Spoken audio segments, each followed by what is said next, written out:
Modular kitchen wardrobe, TV units, fall ceiling, color painting, office interiors, full waterproof, flexible budget లో design చేస్తాం. Call living interior. Welcome to Suman TV. Jagtial జిల్లా మెట్పల్లి పట్టణము. ఈ రోజు మనం ఇక్కడ బీజేపీ జిల్లా ఆఫీస్ లో ఉన్నాం. ఇక్కడ మెట్పల్లిలో ఏదైతే 42% జీవో బీసీలకు జీవో ఇచ్చినటువంటి రేవంత్ రెడ్డి జీవో ఇచ్చిన ప్రభుత్వాన్ని దాని గురించి మాట్లాడడానికి మన జిల్లా బీజేపీ అధ్యక్షుడు యాదగిరి గారు ఉన్నారు, మరియు జనరల్ సెక్రటరీ అయినటువంటి వడ్డపల్లి శ్రీనివాస్ గారు ఉన్నారు. వారు మాట్లాడడానికి ఇప్పుడు మన ముందున్నారు.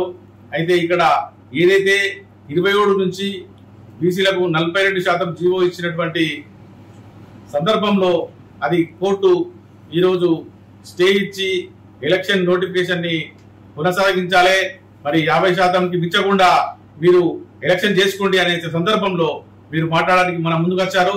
మరి వాళ్ళని మాట్లాడించే ప్రయత్నం చేద్దాం. సార్ చెప్పండి, ఇప్పుడు ఈ ఎలక్షన్స్ ఎలా జరుగుతాయని మీరు భావిస్తున్నారు?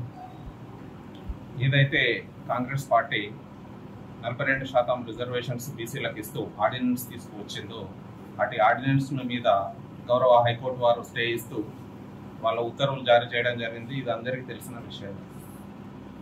ఇంతకంటే ముందు కాంగ్రెస్ ప్రభుత్వం అసెంబ్లీలో చట్టం చేయడం జరిగింది, బీసీలకు 42% ఏమని చెప్పేసి. ఆ రోజు ప్రవేశపెట్టిన బిల్లుకి భారతీయ జనతా పార్టీ పూర్తి మద్దతు తెలియజేయడం జరిగింది. అట్లాగే ఆ బిల్లు గవర్నర్ గారి దగ్గర పెండింగ్ ఉంది. గవర్నర్ గారి దగ్గర బిల్లింగ్ పెండింగ్ ఉండగా ఆర్డినెన్స్ జారీ చేస్తే చెల్లదని చెప్పి కాంగ్రెస్ వాళ్ళకి తెలుసు. అయినా కూడా వాళ్ళు తెలిసి కూడా వాళ్ళు ఇది ప్రజల్ని మభ్యపెట్టి, బీసీలను మభ్యపెట్టి వారి ఓట్లను కొల్లగొట్టాలని చెప్పేసి రాజకీయ స్వలాభం కోసం ఈ ఆర్డినెన్స్ తీసుకొచ్చిన తప్పితే వారికి బీసీలకు న్యాయం చేయాలి, రిజర్వేషన్స్ ఇవ్వాలనే చిత్తశుద్ధి లేదు. వారు ఇంతకాలము కాంగ్రెస్ ప్రభుత్వం దాదాపు 50 సంవత్సరాలు ఈ రాష్ట్రంలో పాలించింది. ఒక్క బీసీ ముఖ్యమంత్రిని కూడా వాళ్ళు చేయలేదు. ఏదైతే భారతీయ జనతా పార్టీ వీళ్ళు గవర్నమెంట్ ఏదైతే 42% బీసీలకు ఇచ్చిండ్రో దానికి మద్దతు ఇవ్వడమే కాకుండా కోర్టులో కూడా మన ఆనరబుల్ హైకోర్టులో ఏదైతే వాళ్ళు స్టే ఇచ్చినారో ఆ స్టే మీద సుప్రీంకోర్టులో కూడా వెళ్ళడానికి భారతీయ జనతా పార్టీ ప్రయత్నాలు చేస్తుంది. నిజంగా కాంగ్రెస్ పార్టీకి చిత్తశుద్ధి ఉంటే వాళ్ళు ఆర్డినెన్స్ తీసుకొచ్చిన తర్వాత దాని మీద కోర్టుకు వెళ్తారు అగ్రవర్ణాలు అని చెప్పి తెలిసి కూడా కోర్టులో కేవేట్ ఎందుకు ఫైల్ చేయాలని చెప్పి నేను అడుగుతున్నాను. అట్లాగే ఇప్పుడు ఎవరైతే పిటిషన్స్ ఫైల్ చేస్తున్నారో అగ్రవర్ణ కులస్తులు వాళ్ళు రేవంత్ రెడ్డి కానీ కాంగ్రెస్ పార్టీ అనుచరులు కాదా అని నేను అడుగుతున్నాను. కోర్టు ఏదైతే స్టే ఇచ్చిందో దాన్ని అందరూ గౌరవించాలి, కానీ దాన్ని గౌరవించకుండా కాంగ్రెస్ పార్టీ ముఖ్యమంత్రి కానీ మంత్రులు కానీ ఎమ్మెల్యేలు కానీ నిపమంతా కూడా గవర్నర్ కార్యాలయం మీద మరియు భారతీయ జనతా పార్టీ మీద నెట్టుతున్నారు. వాళ్ళు మేము ఒకటే అడుగుతున్నాం, మీ యొక్క కులగణన ఏదైతే చేసిండ్రో దాని ప్రకారం 56.8% బీసీలు ఉన్నారు. మీరు కేవలం ఇచ్చింది 42%. దాంట్లో ముస్లింలకు 10% తీసేస్తే మీరు ఇచ్చింది 32%. మేము జనాభా దామాషా ప్రకారం బీసీలకు ముస్లింస్ తో సంబంధం లేకుండా 56% రిజర్వేషన్ ఇవ్వాలని చెప్పేసి భారతీయ జనతా పార్టీ డిమాండ్ చేస్తున్నాము. అట్లాగే బీసీల రిజర్వేషన్ కు సంబంధించి ఇలాంటి చర్యలకైనా మా భారతీయ జనతా పార్టీ పూర్తి మద్దతు ఇస్తుంది. ఒకవేళ కాంగ్రెస్ పార్టీ కనుక ఇలాగే ప్రజల్ని మోసం చేయాలని చెప్పి ప్రయత్నిస్తే ఖచ్చితంగా భారతీయ జనతా పార్టీ బీసీల పక్షాన పోరాడుతుంది. బీసీలకు వారి దామాషా ప్రకారం రిజర్వేషన్స్ వచ్చేంత వరకు ఆందోళన కొనసాగిస్తారని చెప్పి ఈ సందర్భంగా తెలియజేసుకుంటున్నాను. సార్ మీరు చెప్పండి, ఇప్పుడు ఏదైతే 27 నుంచి 42% జీవో ఇచ్చి మరి చట్టబద్ధత లేకుండా జీవో ఇచ్చారని చెప్పి జీవో ఇచ్చి ఎలక్షన్స్ పోవాలనుకున్నాడు, అది మరి మీకు తెలియదా? మరి తెలిసి కూడా అలా ప్రభుత్వం ఇలా చేస్తుందని మీరు భావిస్తున్నారు? కాంగ్రెస్ ప్రభుత్వం అంటేనే మోసం చేసే ప్రభుత్వం, ఇది క్లియర్గా అర్థమవుతుంది. ఎందుకంటే 42% రిజర్వేషన్ ఇస్తా చెప్పి అసెంబ్లీలో తీర్మానం చేసిన తర్వాత దాంట్లో 10% ముస్లింలు కలిపి అది ఫస్ట్ మోసం. తర్వాత ఈ యొక్క ఏదైతే జీవో ఉందో ఇది నిలవదు, ఇది కోర్టుకు వెళ్తారు, కోర్టులో అది ఎట్లయినా తీసేస్తారని చెప్పి కాంగ్రెస్ వాళ్ళకి తెలుసు. ఇదంతా మసి పూసి మారడిగా చేసే పరిస్థితి కాంగ్రెస్ పార్టీ బీసీలను మోసం చేస్తుంది, ప్రతి ఓటర్ను మోసం చేస్తుంది. దయచేసి మీరు అర్థం చేసుకోవాలి. భారతీయ జనతా పార్టీ బీసీల కోసం చిత్తశుద్ధితో ఉన్నారు. దానికి ఒక ఉదాహరణ మీకు చెప్తా.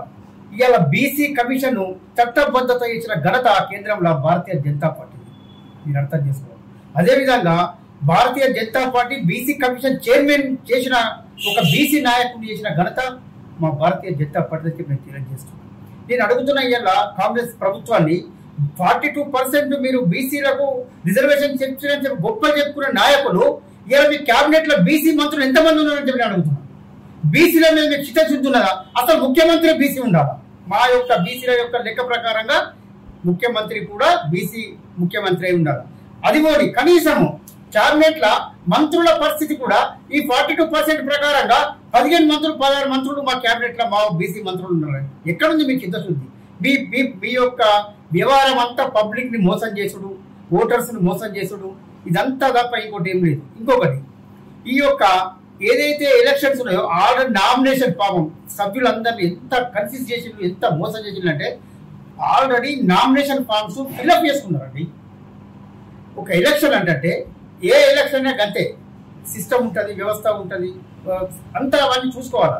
అట్లాంటి జడ్పీటీసీలను ఎంపీటీసీలను కన్ఫ్యూజ్ చేసిన యొక్క మోసం చేసిన ఒక ఘనత ఈ కాంగ్రెస్ ప్రభుత్వం నేను తెలియజేస్తున్నాను.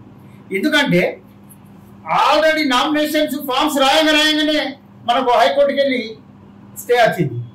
స్టే అని చెప్పి నేను అడుగుతున్నా, ఈ రేవంత్ రెడ్డికి తెలియదా? కాంగ్రెస్ ప్రభుత్వానికి తెలియదా? కావాలని మోసం చేసి బీసీలకు చెవులో పువ్వులు పెడుతున్నాడు. చిత్తశుద్ధిలో లేదు. బీసీలు అంత తక్కువ మీరు చూడవలసిన అవసరం లేదు.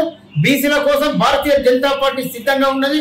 వాళ్ళ యొక్క మా యొక్క బీసీల రిజర్వేషన్లు ఇంప్లిమెంట్ చేసేదాకా మిమ్మల్ని వదిలిపెట్టే ప్రసక్తి లేదు, మిమ్మల్ని నిద్ర వహించే ప్రసక్తి లేదు. దానికి మా గౌరవ పార్లమెంట్ సభ్యుడు అరవింద్ ధర్మపురి గారి యొక్క నాయకత్వంలో మిమ్మల్ని ఇడిసబెట్టే క్వశ్చన్ లేదని చెప్పి నేను తెలియజేస్తున్నాను. ఇప్పుడు అసలు కాంగ్రెస్ ప్రభుత్వానికి చిత్తశుద్ధి ఉంటే అసెంబ్లీ ఎలక్షన్ అయిపోయిన తర్వాత స్థానిక సంస్థల యొక్క ఎలక్షన్స్ పీరియడ్ అయిపోయిన తర్వాత మీరు వెంటనే ఎందుకు నిర్వహించలేదు? కాలయాపన చేస్తున్నారు, కావాలని కాలయాపన చేస్తున్నారు, ఏదో ఒకటి చెప్పుకుంటారు. ఇప్పటికైనా ఈ కాంగ్రెస్ పార్టీ చిత్తశుద్ధితోటి బీసీలకు 42% రిజర్వేషన్ ఇంప్లిమెంట్ చేసి అది చట్టబద్ధత చేసి ఎలక్షన్కి వచ్చి ఈ యొక్క బీసీలను మోసం చేసే పరిస్థితి అయితే మాత్రం బీసీలు ఉండే పరిస్థితి లేరు. మిమ్మల్ని ఎవ్వరు కూడా ఈ బీసీ నాయకులు కానీ బీసీలు కానీ ఎవ్వరు మిమ్మల్ని వదిలిపెట్టరు, మిమ్మల్ని నిద్రపోనియరు. ఈ యొక్క బీసీలో ఈ 42% రిజర్వేషన్ సాధించే వరకు మేము మిమ్మల్ని నిద్రపోనియమని చెప్పి నేను ఈ యొక్క రాష్ట్ర ప్రభుత్వాన్ని హెచ్చరిస్తున్నాను. సార్ మీరు చెప్పండి, ఇప్పుడు 27% ఏదైతే ఉన్నటువంటి బీసీ రిజర్వేషన్ 42% రిజర్వేషన్ చేసి ఏదైతే జీవో ఇచ్చారో ఇది అంతకు ముందు ఇవ్వకుండా మరి ఇప్పుడు ఏదైతే కోర్టు ఇచ్చిన తర్వాత కోర్టు ఏదైతే డెడ్లైన్ పెట్టిన తర్వాత వారు ఎలక్షన్స్ వచ్చారు, మరి ఇంత కాలయాపన జరగడానికి కారణం ఏంటంటే కాంగ్రెస్ పార్టీకి అసలు స్థానిక సంస్థల ఎలక్షన్స్ జరిపే ఆలోచనే లేదు. కేవలం 14 ఫైనాన్స్ 15 ఫైనాన్స్ నిధులు ఏవైతే ఉన్నాయో అవి ఆగిపోయినాయి. స్థానిక సంస్థల ఎలక్షన్స్ జరిగితేనే నిధులు వస్తాయి. ఆ స్థానిక సంస్థలకు వచ్చే నిధులను మళ్లించి ఏదైతే రాష్ట్ర ప్రభుత్వం ఇప్పుడు నడవకుండా ఉందో, నిధులు లేమితో బాధపడుతుందో వాటిని వాడుకోవచ్చు అని చెప్పేసే ఉద్దేశంతో మాత్రమే ఈ రోజు వాళ్ళు ఎలక్షన్ ప్రక్రియను ముందుకు తీసుకొచ్చారు. అట్లాగే స్థానిక సంస్థల్లో జడ్పీటీసీ సర్పంచులు కాకుండా మున్సిపల్ ఎన్నికలు కూడా వాళ్ళు జరపాల్సింది, వాటికి కూడా సమయం మించిపోయింది. కానీ ఇంతవరకు మున్సిపల్ ఎలక్షన్స్ గురించి నోటిఫికేషన్ కానీ ఇట్లాంటి ప్రక్రియ కానీ మొదలుపెట్టారు. మేము ఒకటే అడుగుతున్నాం, స్థానిక సంస్థల ఎలక్షన్స్ ఏదో మీ లాభాపేక్షతో కాకుండా బీసీలకు లాభం కలిగే విధంగా బీసీల పట్ల చిత్తశుద్ధితో వ్యవహరిస్తూ అన్ని స్థానిక సంస్థల ఎలక్షన్స్ మున్సిపాలిటీ ఎలక్షన్స్ కూడా వెంటనే నిర్వహించాలని చెప్పేసి ఈ బీసీలకు 42% రిజర్వేషన్స్ రావడానికి చట్టబద్ధంగా ఏవైతే ప్రక్రియలు చేపట్టాలో అలాంటి ప్రక్రియలన్నీ కూడా రాష్ట్ర ప్రభుత్వం వెంటనే చేపట్టాలని చెప్పి డిమాండ్ చేస్తూ మీరు 42% బీసీలకు రావడానికి మీరు చేపట్టే అన్ని చర్యలకు కూడా భారతీయ జనతా పార్టీ మద్దతు ఇస్తుందని తెలియజేసుకుంటున్నారు. జిల్లా అధ్యక్షులు కానీ జిల్లా జనరల్ సెక్రటరీ గారిని మాట్లాడుతూ ఏదైతే మీరు అమలు పరుస్తున్నారు చిత్తశుద్ధితోటి మీరు ఎలక్షన్ చేయుర్రి, మరి ఇది స్థానిక ఎలక్షన్స్ అయినా కానీ ఇది మీరు రిజర్వేషన్ ఇచ్చారు, చాలా సంతోషం మాకు, మేము కూడా దానికి మద్దతు ఇస్తాం. కానీ మీరు ఏదైతే చేస్తా అన్నారో కరెక్ట్ సమయానికి చేయండి, కానీ సమయం పాలన ఖచ్చితంగా మీరు పాటించండి, మేము మద్దతు ఇస్తాము అని చెప్పి జిల్లా అధ్యక్షులు చెప్తున్నారు, జనరల్ సెక్రటరీ చెప్తున్నారు.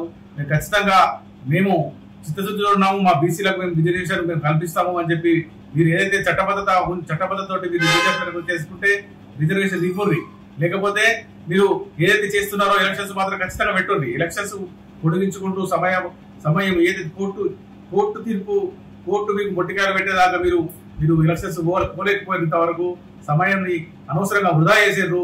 మీరు ఖచ్చితంగా ఎలక్షన్స్ పోవాలి, ప్రజల్ని మభ్యపెట్టకుండా అని చెప్పి బీజేపీ నాయకులు చెప్తున్నారు ఇక్కడ.